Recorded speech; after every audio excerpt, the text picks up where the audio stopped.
Sports rivalries. You love them and you hate them.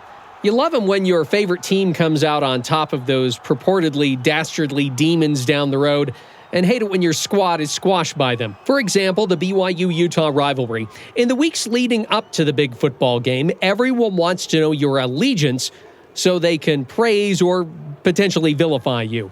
Will you be rooting for red or blue?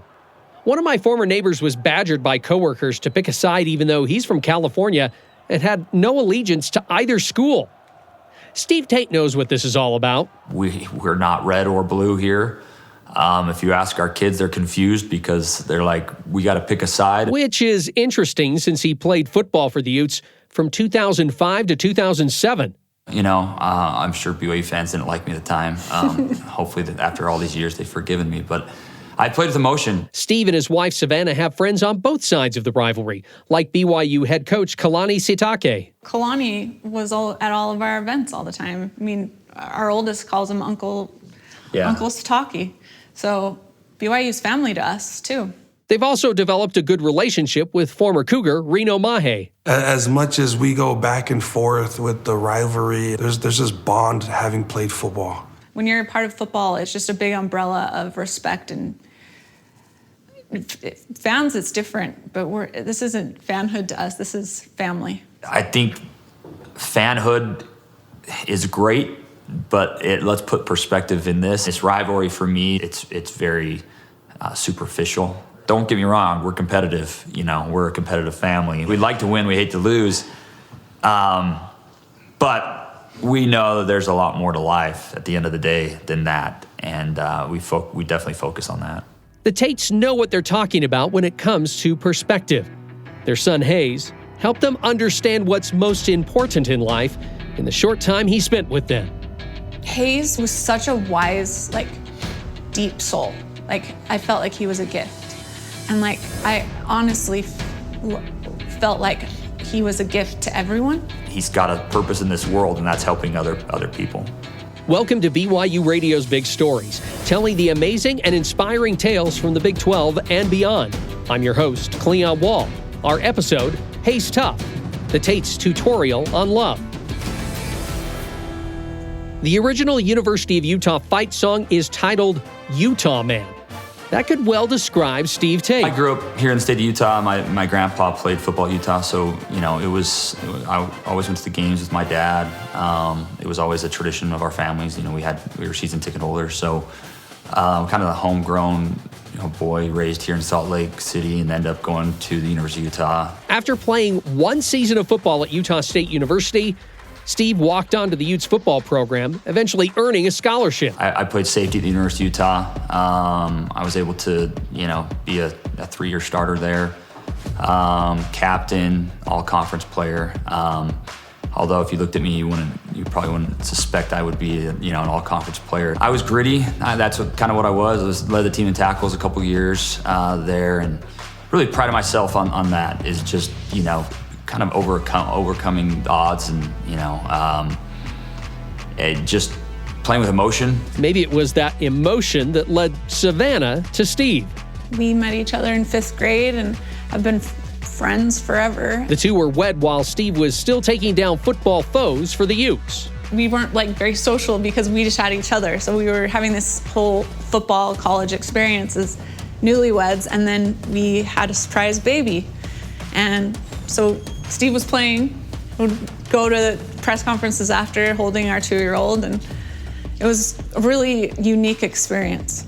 I had Yo Gabba Gabba stuck in my head. I'd singing Dora the Explorer on the football field. I kid you not, be stuck in my mind, and it was fun. I mean, our son was the mascot of the team. I think it helped my success. It kept me grounded. It allowed me to escape the game of football.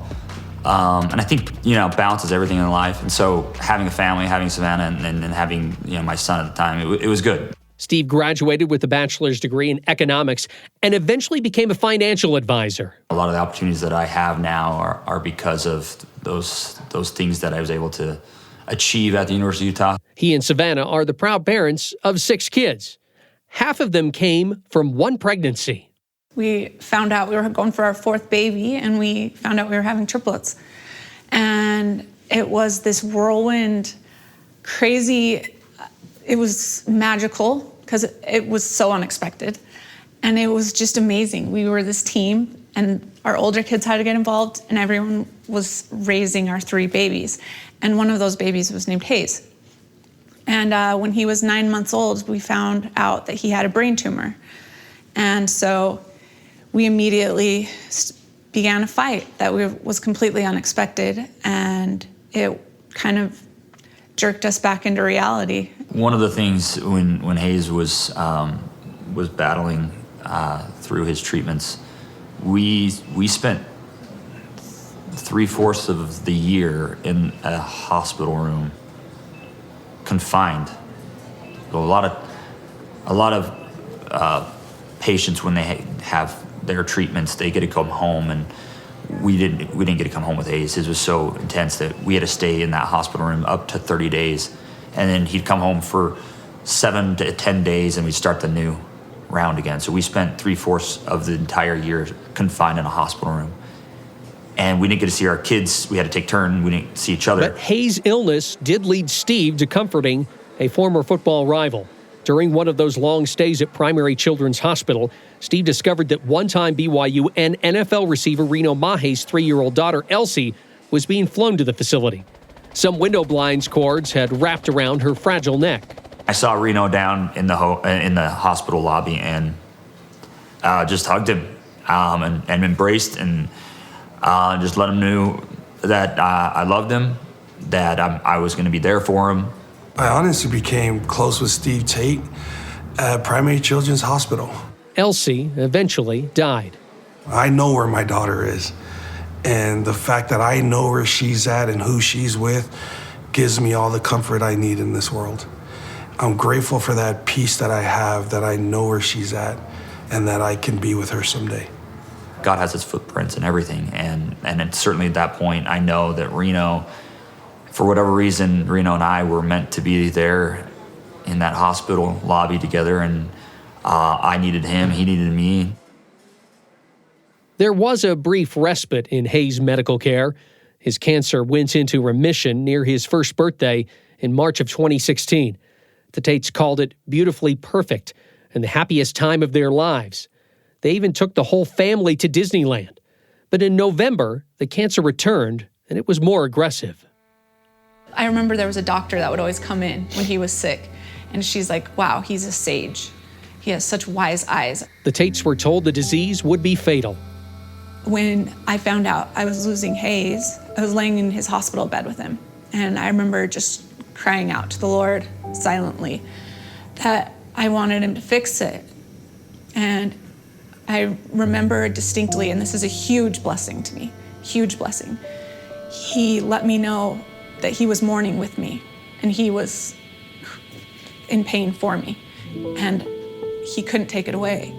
But the fact that he was mourning with me saved me, because I was like, oh, he can't fix it, but he's there with me. And I think that's something that we all need to remember in life, is that these experiences are why we're here. One of the special things for us when we found out Hayes was coming home on hospice was we came home to Christmas lights. Like, something so, at the time, what you'd think irrelevant, but for us it was like, whoa, someone took the time to do something behind the scenes that we didn't ask for. And then our whole family was in the house, like everyone. And as we walked in, they clapped for us, like Hayes, like celebrating Hayes, like you did it, you beat it. When Hayes was, near passing away, we had the moment with him, and why I know God and angels exist is Hayes couldn't speak. He could say one word, which was dog. And when he was passing away, I remember he was there, and telling him how sorry I was as a dad that I couldn't take his pain away. And Hayes says, "It's okay." And that's one thing that I take with me, is that it's okay. And I don't know how. Certainly, as Savanna mentioned, by God, that he makes things okay. And for those people that don't feel like there is that hope, there is. And it will be okay. Maybe not today, maybe not tomorrow, but it'll be okay. And that's honestly how we've gotten through these years. Hayes was 20 months old when he passed. Steve and Savanna still anguish over the loss of their son. Grief never leaves. It's constant. It will be with us the rest of our lives. We will never not have a son who's passed on and in heaven. That's it. That's part of our lives now. And there are phases of grief. There are moments when you want to capture the world and help every person. Then there are moments where you want to be private. You just want to keep to yourself and feel your son. But it never ends. It never ends. There's always a hole in our heart that will never mend. What I've found fascinating about grief is that it shows itself in so many different ways. I've had moments of self-destruction and anger and poor choices because I'm just sad. And then I've had moments of strength and moments where I've had to be there for him and moments where he's had to be there for me. It's just this give and take, and I'm learning to deal with it still to this day. It ebbs and flows, but there's more good than bad now. So I went for years not forgiving God. Like I went a long time not forgiving him because, it didn't turn out the way I wanted it to. But knowing ultimately now as years have gone by, that's not his job. His job is to comfort us when it doesn't go our way. And if we seek that, he'll always be there to help us through that.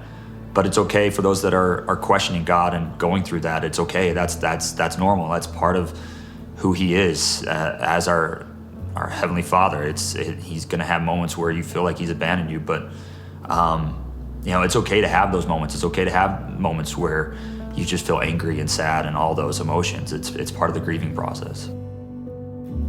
Honestly, one of the hardest parts about losing a child is that everyone else's lives go on. There's a honeymoon phase to it where they really hold you and rally you, and then that honeymoon phase ends and you're left alone with your spouse and your kids to deal with it. But not everyone abandoned them. Not everyone forgot about Savanna, Steve, and Hayes. There was someone that would drop a Diet Coke off on my porch, ring the doorbell, and leave every day, for a few months. And that was life-saving, because it was just they remember me. I don't have to talk to them because I don't really want to talk right now. And it was so simple and so meaningful. When I receive a text from someone that recognizes it's his birthday or that it's the anniversary mark from when he passed away, it means that it happened. And it means that Hayes was our child and is our child, but was here physically with us and is no longer. And that means a lot to us when we have people that actually remember him. When you go through something like this, you want to keep his legacy alive. The Tates' decision to constantly remember Hayes has blessed the lives of so many families affected by cancer. We'll have more on the Hayes Tough Foundation when the Big Stories podcast returns. Hey everyone, Cleon Wall here again. I'm inviting you to check out another BYU radio podcast. It's called Deep Blue. It's where you get the true stories of BYU athletes and coaches from their own mouths. It's hosted by my colleague Jason Shepard. Last season, they had great interviews on Deep Blue, including Cougar quarterback Gary Bohannon. He teared up quite a bit talking about his son and what it means for his boy to watch his dad play. Also, BYU swimmer Jordan Tiffany, who quit swimming due to mental health struggles. He talked about how he was able to get back in the pool again. More great conversations for season number 3. BYU running back Hinckley Rapati will talk about his tear-filled journey to BYU. Former BYU tight end Chad Lewis, he's going to reflect back on that special 1996 BYU football season. And BYU basketball players Richie Saunders and Fuseni Traore discuss their unique relationship. It started way before they got to BYU. Please subscribe and listen to Deep Blue with Jason Shepard wherever you get podcasts, or check it out on the BYU radio app. Welcome back to BYU Radio's Big Stories episode, Hayes Tough, the Tates tutorial on love. December 3rd, 2016. That was the date former Utah defensive back Steve Tate and his wife Savanna lost their 20-month-old son Hayes to brain cancer. But several months prior to that day, his cancer was in remission. We were on a trip with Hayes, kind of celebrating at the time, his remission. And we just came with the idea, look, we're going to come with Hayes Tough and help some families. Hayes Tough is the name of their nonprofit organization. And the first thing Steve and the clan did was host a 5K run on Hayes' first birthday. The fun run helped to raise money for families of pediatric cancer patients. And we felt that it was kind of our obligation to help others, but also keep our son's legacy alive. At the time, we thought we'd be able to help a few families, and that would be great. Do care packages and keep it smaller, because we still had him here. So we were just like, we still just want to help people, and people have been so good to us. Let's give back as soon as we can. And so that was the plan. But he got sick again, and we lost him. And so we decided we're still going to do that plan that we had. And so that literally a week after he passed away, we took, I think it was like 45 care packages up to Primary Children's Hospital and gave back to the cancer unit. So we hit the ground running, and it helped. The Tates also discovered that some pediatric cancer patients didn't receive the same benefit or treatment from other nonprofit organizations. For example, Hayes was too young to qualify for a special trip with his family. Though the Tates had the funds to celebrate Hayes one last time, they believed others would not have the money to make those same type of memories. There are a lot of kids that fall under this age who their families deserve, a lasting memory, a celebration, or, one last trip together before perhaps the child passes away. And so we really kind of focused that and said, we're going to raise funds to provide whatever it is they want, whether it's a trip, whether it's, going to a sporting event, whatever it is that child wants or that family needs, we wanted to provide that. And so we just started with that. And I think one of the first families we helped, we sent him to the beach. We sent him to California, and their son wanted to experience the beach, had never been on the sand before he was going to pass away. And, they sent us pictures back of their son before he passed away. And, that's really what the vision was. So we have a son named Wyatt, and he's our only child. Emily Page is Wyatt's mother. At the age of 10, the family found out Wyatt had brain cancer. He went in for surgery on a Monday. We traveled up to Seattle to do some proton radiation. He did really great for a while, and about 8 months later, he reoccurred, almost 1 year to the date. His cancer had come back, so he did another surgery and traveled to St. Jude's to do some more radiation. And about 6 weeks after we got back, we found out his cancer was terminal, and they gave him 1 month to live. We had never been to Hawaii before, so we had already planned on going. That's when the Hayes Tough Foundation stepped in. They reached out to us when we were going on our trip and did a very generous donation to our family, which we appreciate because it's a cherished memory that we were able to go on a last hoorah. It was fantastic to have a foundation like Hayes Tough reach out to us. It makes a world of a difference. I mean, because of their generosity and kindness, we were able to help cover some of our costs to get ourselves out there and enjoy the cherished memories that we were able to make while we were there. The Hayes Tough Foundation started holding galas, giving kids with cancer the opportunity to dream what they wanted to be when they grew up. And then we did a 5K, and we'd raise money for 2 families, and we'd give them a big check at the end of the 5K. We were chosen as the family that all the proceeds went to. Matt and Alison Quenneville's son, Trey, had brain cancer. Trey was diagnosed when he was 2 years old.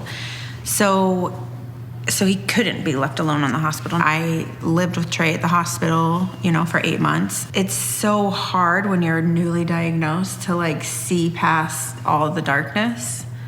But there is light all around you, so. There's a lot of good in humanity, so it's pretty humbling, I guess, just that there's people out there that don't know us and are willing to help us just because we needed the help. Seeing the Hayes Tough Foundation the other foundations that were around us doing what they did and just thinking, you know, what can we do as well to give back? So as we were going through the process of opening the business and we got into the whole childhood cancer lifestyle. So what we decided to do was in September, which is Childhood Cancer Awareness Month, we would pick either a foundation or a family that was going through similar things, and we would raise money at our stores to help that family or foundation. And then what we do is we'll put up a poster board of whoever it is that we're going to be sponsoring that month. And when they come through, they see what we're doing, and then we always ask, would you like to round up to help out this local childhood cancer family that we're trying to help and sponsor? And so we've had a lot of success. We felt so blessed because Trey was still with us, you know, and there's a lot of times there's the families that aren't as fortunate as us, like the Tates, and they still go out and they do a lot to honor Hayes. And so to us, that was inspiring to where we wanted to do what we could in our small little community and try and help as much as we could.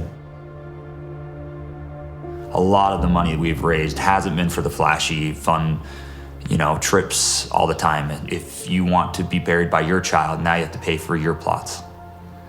So what people don't realize is that comes with a cost of north of $15,000 to $20,000 often. And these families just lost their child. I mean, that's the reality of what these families face.